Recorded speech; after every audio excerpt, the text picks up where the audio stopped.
Selagi Sabah masih di dalam Persekutuan Malaysia, Sabah tidak akan pernah dapat hak 100% seperti yang termaktub dalam Perjanjian Malaysia 1963.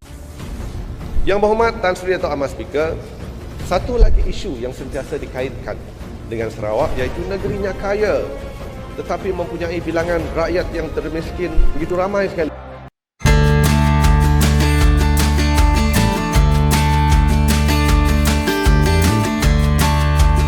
Hai, ketemu lagi dengan Rizka Yuni. Tahukah kamu, ada satu fakta tentang Sabah dan Sarawak yang jarang dibahas, tapi sampai sekarang masih sering jadi bahan perdebatan.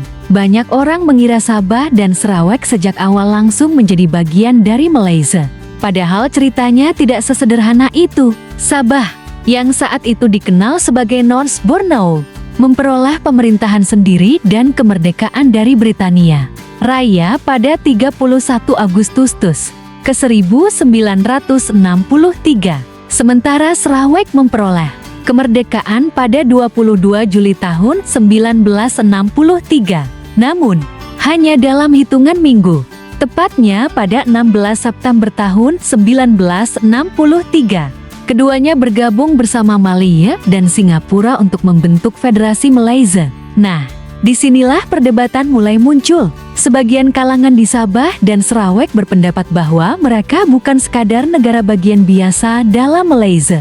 Mereka menilai Sabah dan Sarawak adalah mitra pembentuk Malaysia yang seharusnya memiliki posisi setara dengan Malaya. Pandangan ini sering dikaitkan dengan perjanjian pembentukan Malaysia tahun 1963 atau Malaysia Agreement ke 1963. Karena itu, isu tentang hak otonomi, pembagian hasil sumber daya alam, pembangunan daerah, hingga representasi politik masih sering menjadi topik hangat hingga sekarang. Di sisi lain, pemerintah Malaysia menegaskan bahwa Sabah dan Sarawak merupakan bagian sah dari federasi sesuai konstitusi yang berlaku. Yang Berhormat Tan Sri Dato' Ahmad Speaker, satu lagi isu yang sentiasa dikaitkan dengan Sarawak iaitu negerinya kaya tetapi mempunyai bilangan rakyat yang termiskin begitu ramai sekali. Jadi persoalan saya, dari manakah data tersebut kita dapati? Ini tidak betul. Data yang kita dapat daripada IKASIH yang menunjukkan begitu ramai sekali penduduk rakyat Sarawak miskin, saya merasakan ianya tidak tepat. Di tangan saya adalah Warta Kerajaan Persekutuan bertarikh 20 Mei 1965. Sebanyak 100 lebih ordinan negeri Sabah telah di-federalize. Ditulis di sini, in exercise of the powers conferred by Section 74 of Malaysian Act, the Yang di-Pertua Agong with the concurrence of the Yang di-Pertua Negara of Sabah hereby. Tapi kalau kuasa tidak ada di tangan kita, sampai bila-bila perkara ini tidak boleh diselesaikan. Baik, Yang Berhormat. Jonathan Harry, aktivis bebas orang asal Sabah, ingin menyatakan sikap saya terhadap Sabah dan Sarawak. Saya ingin membawa Sabah dan Sarawak keluar daripada kesatuan Malaya, karena Malaya selama ini menjajah Sabah dan Sarawak selama 61 tahun. Hak kita dinafikan. Orang-orang asal Sabah yang bersuara untuk memerdekakan Sabah, Malaya aniaya dan tangkap. Hari ini saya menyuruh, saya menghasut Sabah dan Sarawak agar membuka fikiran, segera membuat referendum. Saya tegaskan sekali lagi, Malaya bukan Tuhan untuk disembah. Selagi Sabah ini masih di dalam Persekutuan Malaysia, percayalah, percaya apa yang saya cakap. Selagi Sabah masih di dalam Persekutuan Malaysia, Sabah tidak akan pernah dapat hak 100% seperti yang termaktub dalam Perjanjian Malaysia 1963. Dengarkan baik-baik, tidak akan pernah. Hanya satu cara kita dapat hak kita sepenuhnya, ialah kita rakyat Sabah bersatu untuk membuat referendum keluar daripada penjajahan Malaya. Hanya ini cara dia, tidak ada cara lain. Dan semalam 2,000 orang yang datang untuk melihat bagaimana Sarawak dapat mengambil alih sebuah geng di Kuala Lumpur yang sekarang ini dipunyai majoritinya oleh orang Sarawak. Kalau anak-anak pergi ke Sukma nanti melimpas KL, lihatlah Total Direction, bangunan yang tinggi, Sarawak kan punya. Bayangkan, sebuah negeri yang pernah diiktiraf merdeka oleh penjajahnya mempunyai pentadbiran sendiri, ketua menteri sendiri, bahkan perlembagaan sendiri. Tapi kemerdekaan itu dipadam daripada buku teks. Tidak diajarkan di sekolah, tidak disambut di peringkat nasional. Itulah kisah Sarawak. Pada 22 Julai 1963, British secara rasmi menyerahkan kuasa kepada rakyat tempatan.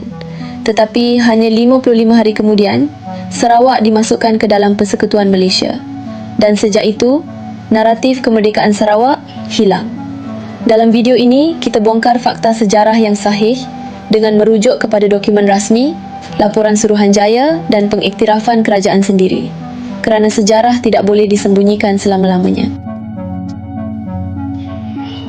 Sarawak diperintah oleh dinasti Brooke atau lebih dikenali sebagai Rajah Putih dari tahun 1841 hingga 1946. Selepas Perang Dunia Kedua, British mengambil alih dan menjadikannya tanah jajahan mahkota. Namun semangat kemerdekaan rakyat Sarawak tidak pernah padam. Pada tahun 1961, rundingan bermula untuk pembentukan Malaysia. Tetapi sebelum penyertaan itu dimuktamadkan, British terlebih dahulu memberikan kemerdekaan kepada Sarawak. Ini bukan dakwaan kosong, ini fakta yang didokumenkan secara rasmi. Pada 22 Julai 1963, Governor British terakhir, Sir Alexander Waddell, secara rasmi menyerahkan kuasa pentadbiran kepada rakyat Sarawak. Stephen Kalongingkan dilantik sebagai Ketua Menteri pertama.